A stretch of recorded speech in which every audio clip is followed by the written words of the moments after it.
कहते हैं कि अखिलेश यादव जब प्रयास करके मजबूत होते हैं तो उनके साथ एक भस्मासुर रहता है, वो है राहुल गांधी। भस्मासुर ही कहेंगे क्योंकि जो राहुल गांधी विनाश के रास्ते पर पहुंचाते हैं उसके कारण से अखिलेश यादव के द्वारा सारा किया धरा सब पे पानी फिर जाता है। अभी ब्राह्मणों को जोड़ने के लिए राहुल गांधी की पार्टी ने भी बहुत कोशिश की थी और समाजवादी पार्टी तो डोरे डाल ही रही है, क्योंकि उनको मालूम है कि इसमें सवर्ण यूजीसी मैटर को लेकर के कहीं न कहीं बीजेपी से नाराज़ चल रहे हैं। लेकिन उनकी नाराज़गी को साधने का प्रयास भी भारतीय जनता पार्टी के द्वारा किया जा रहा है। तो जैसे ही थोड़ा आगे बढ़ते हैं तुरंत राहुल गांधी उस पर स्टे मार देते हैं।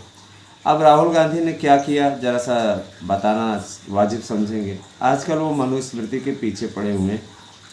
मनुस्मृति में कुछ चीज़ों का उल्लेख वो बार बार कर रहे हैं कि नारियां स्वतंत्र नहीं हैं, नारियों को स्वतंत्रता नहीं दी गई, मनुस्मृति ऐसा कहता है। तो मूल मनुस्मृति है कहाँ?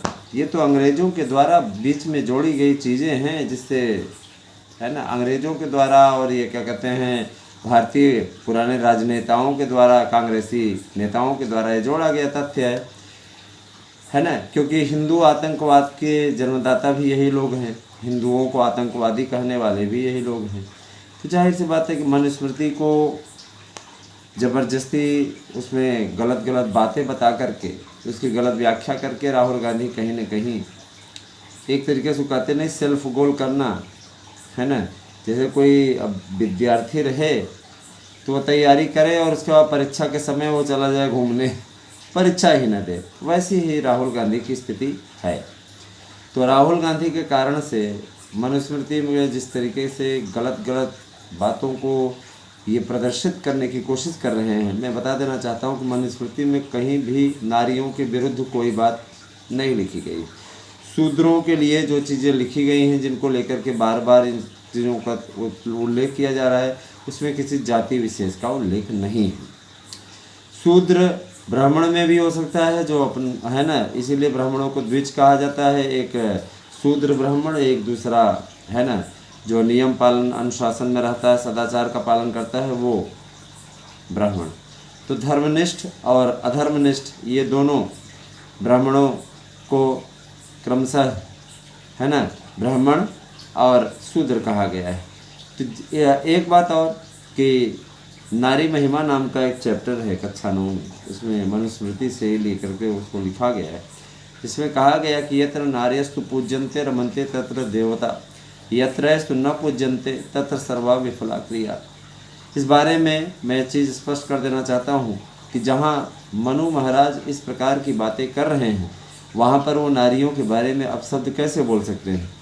किसी के लिए वो अपशब्द कैसे बोल सकते हैं? वो युग पुरुष। और सबसे बड़ी चीज़ ये, स्वयं को ब्राह्मण कुल का बताने वाले राहुल गांधी अपने ही पूर्वजों का मखौल उड़ाते दिख रहे हैं। जाहिर सी बात है कि ये लोग बनुआ ब्राह्मण, इन लोगों के द्वारा बनावटी संस्कार ग्रहण किया गया है। ये केवल हिंदुओं को बदनाम करने आए हैं, क्योंकि इनकी वास्तविकता सब जानते हैं कि इनकी माँ का वास्तविक नाम क्या है, एंटोनियो माइनो। सोनिया गांधी का वास्तविक नाम, एक बार डांसर के रूप में प्रसिद्ध थी सोनिया गांधी, जहाँ पर राजीव गांधी अक्सर जाते थे, मदिरापान करते थे, और इसके कारण से है ना राजीव गांधी के संपर्क में आए, राजीव गांधी ने इनसे विवाह कर लिया। ये समझा जा सकता है कि जो संस्कार मिले हुए हैं वही संस्कार तो यहाँ पे वो कर रहे हैं। सवर्णों का जो आता हुआ वोट था वो भी समाजवादी पार्टी के इस गठबंधन सहयोगी ने पूरी तरीके से सत्यानाश कर दिया है। और अजय राय जो कि भूमिहार ब्राह्मण है, वो इस पे बोलने पे तैयार नहीं है। मनुस्मृति जीवन का एक ऐसा अंग है। रही बात ये, कुछ लोग कहते हैं बाबा साहब भीमराव अम्बेडकर ने इसे जलाया था, तो उनकी क्या मानसिकता रही है उस पर मैं ज़्यादा कमेंट इस पर नहीं करूँगा। बौद्ध धर्म से रिलेटेड लोगों के लिए तो मनुस्मृति जहर ही रहेगी, ठीक है।